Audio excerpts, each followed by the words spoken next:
Et bienvenue sur Média, si vous venez de nous rejoindre, nous sommes ravis de vous retrouver aujourd'hui pour notre invitée du jour. Elle s'appelle Aïcha Khalil et elle a un parcours assez atypique, mais comme on le sait, dans la vie, il n'y a pas de hasard, il y a seulement des rendez-vous. Et puis aujourd'hui, on va se faire un plaisir de parler avec elle poésie, parce qu'elle est poète. Et c'est vrai que c'est une passion, une vocation qui la suit depuis très longtemps. Bonjour Aïcha Khalil. Oui, bonjour, Madame Fahati. Merci de m'inviter. Merci à vous d'être avec nous et comme je disais très brièvement, vous avez un parcours qui sort un peu du lot, un peu atypique, puisque vous étiez rhumatologue également, donc vous étiez médecin Oui, et tout à puis fait. il y a cette passion de la poésie qui était en vous depuis quand? Écoutez, en fait, les deux ont été mes passions. Non seulement la rhumatologie, bien sûr, Bien sûr. j'ai fait des études médicales et je me suis beaucoup intéressée à cette discipline qui me permettait d'être au plus proche du handicap. Parce que c'est l'une des causes majeures qui m'anime en ce moment, en particulier du point de vue poétique. Alors, la poésie et la littérature française ont été des passions qui remontent à l'enfance déjà. Mhm, J'ai eu pour meilleur ami des livres de mhm. littérature et de poésie. Et j'ai eu la possibilité de m'adonner à mes passions une fois que j'ai pu, non pas me libérer, mais disons, passer un cap, une sorte de cap. C'est celui-ci où où j'ai réussi à m'exprimer. Mhm. Voilà. Et si je l'ai fait, c'est un petit peu à l'ombre. Oui. Et j'ai été encouragée, en fait, par des personnes qui ont beaucoup compté pour moi. Mhm. Non seulement des personnes de la famille, mes amis, et des personnes que j'ai eu l'occasion, la chance de connaître, en particulier un oncle Mhm. qui s'appelle Abdella Benlis, qui est politologue Mhm. et qui a récemment publié un livre remarquable Oui. au cours du dernier confinement, qui s'appelle Les Chroniques vagabondes. Mhm. J'ai eu l'occasion aussi de connaître Monsieur Metalsi Mohamed, Mhm. le professeur Metalsi Mohamed, que vous devez sans doute connaître, qui a été l'ancien directeur de l'Institut du monde arabe à Oui. Paris et qui est co-directeur des éditions L'Harmattan, Mhm. Maghreb. Voilà. Et j'ai eu, par leur biais, eu la possibilité d'être préfacée par un remarquable professeur, monsieur le professeur Abderrahmane Temkoul, Mhm. qui a préfacé mon ouvrage d'une façon remarquable, si vous aurez l'occasion de le lire. Voilà. Et donc, ce sont des encouragements successifs qui ont fait que je suis passée, comme on dit, entre guillemets, de l'ombre à la lumière.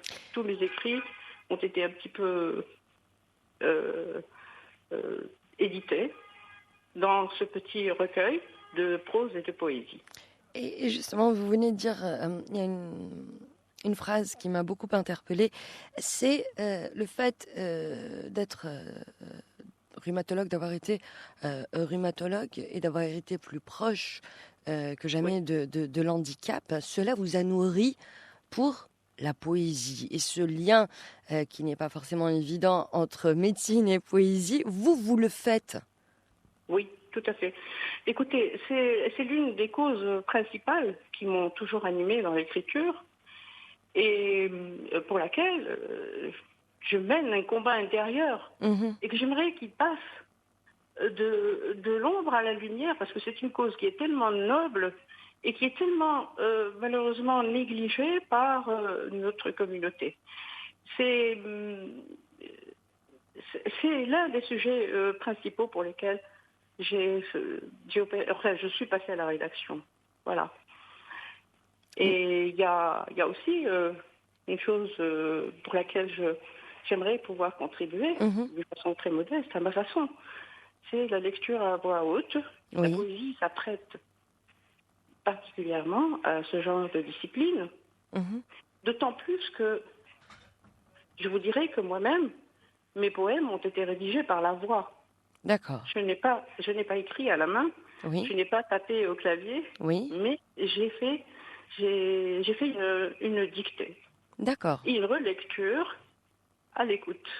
Donc ce sont des vers qui s'apprêtent parfaitement à la lecture à voix haute, d'autant plus qu'il y a une grande musicalité Mhm. qui est extrêmement importante et qui permet donc de, souvenons-nous, dans les temps antiques arabo-musulmans, Mhm. des, de ces mu'allaqat.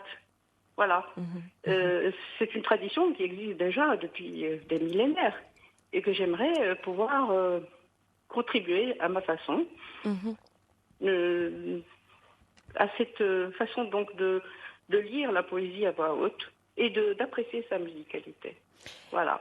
Et vous avez publié dernièrement Nuances du regard, Oui. donc un recueil de poésie qui propose, si j'ai bien compris, une sorte d'introspection, voir ce qui n'est pas forcément visible à l'œil nu. Oui, complètement. Euh, le regard est nuancé justement par ce qui est, en ce qui me concerne en particulier, et Mhm. je ne m'adresse pas seulement, je ne, je ne relate pas mon expérience personnelle, mais celle de Mhm. bien d'autres personnes Oui. qui peuvent être, ça peut être l'expérience de vous, votre expérience, celle Mhm. des autres. Mhm. Et c'est ce regard de l'âme Oui. et du cœur. Mhm. Et lorsqu'on fait justement cette introspection, qui est extrêmement importante et qui permet donc d'exprimer des choses qui passent inaperçues à l'œil nu. Vous comprenez? C'est Qui, ce que, qui passe c'est ce qui souvent m'intéresse. inaperçu à l'œil nu. Oui, absolument. Voilà. Et je voudrais savoir quand vous écrivez, Aïcha, ça se passe comment en fait chez vous? Est-ce que ça vient d'un coup? Est-ce que c'est quelque chose d'un peu médiumnique? Comment ça se passe chez vous, l'écriture concrète de la poésie? Ben, écoutez, ce sont des moments d'inspiration qui sont très forts. Mhm. Et là, j'écris les principales lignes. Et puis, bien entendu, j'y reviens parce que vous savez, la poésie, c'est une sorte de broderie. Bien sûr. Il faut l'affiner, il faut la faire lustrer, la faire briller Mhm. et lui donner cette musicalité. C'est extrêmement important. Donc ce sont des moments d'inspiration Mhm. qui sont très importants, pour lesquels on ne commande plus rien, ça vient tout seul. Il y a lâcher Voilà. prise. C'est un lâcher prise, c'est une sorte de voix intérieure qui parle. Exactement, oui. Et quelles sont les thématiques qui, consciemment ou inconsciemment, reviennent le plus souvent chez vous, Aïcha? Alors, vous voulez parler des thèmes? Oui. Alors, en particulier, justement, le handicap. Mhm. J'ai dû côtoyer le handicap non seulement sur le plan professionnel, mais aussi sur le plan personnel. Mhm.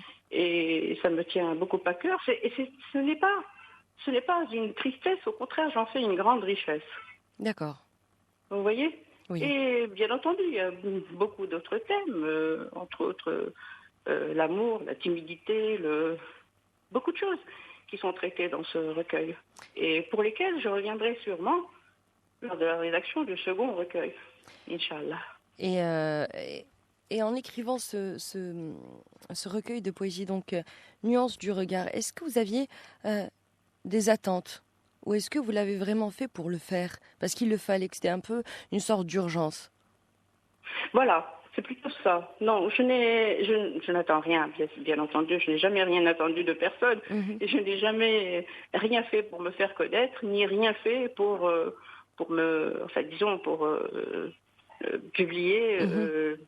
dans le but d'être vendu ou non. Je l'ai fait D'accord. tout simplement. C'est quelque chose, comment dire, d'instinctif. Voilà. Et vous, en tant que poétesse et en tant qu'amoureuse de la poésie surtout, on sait que, voilà, pas sur notre continent, en Afrique de manière générale, il y a très peu de place malheureusement à la poésie. Oui, oui, ce que je déplore également. Tout à fait. Tout à fait. Mais écoutez, j'espère que les choses vont changer, comme elles sont en train de le faire en Europe. C'est, c'est le moment où il faut tirer une petite sonnette d'alarme. Il faut que cette discipline soit connue et soit encouragée et qu'elle puisse être exprimée, parce qu'il y a beaucoup de gens qui ont beaucoup de choses à dire aussi et qui ne s'expriment pas. Voilà. Est-ce qu'on a du mal à être publié quand on est poète? Est-ce qu'on a du mal? Écoutez, moi j'ai eu beaucoup de chance parce que Mhm. j'ai été donc soutenue par mes amis que je vous ai cités. Oui, Et la lecture s'est faite et la relecture, parce qu'il y a un comité de lecture qui est oui. très strict là-dessus. J'ai eu beaucoup de chance, ça a été accepté et validé. Mhm. Est-ce que les éditeurs ont du mal à éditer? Je ne sais pas. Je ne sais pas. Je pense que ça doit se faire. Ça doit être un petit peu comme ça. Et par rapport à votre second recueil prochain, Inch'Allah, vous venez de l'évoquer, vous avez Oui. déjà un peu une idée. Ah oui, oui, oui, oui. J'ai même, je vais même Allez, proposer un intitulé. C'est au hasard des mots, parce d'accord. que ce sont les mots qui motivent la plupart du temps l'expression poétique. Et donc, est-ce que vous êtes en train de travailler dessus ou est-ce que ce n'est qu'un projet encore embryonnaire?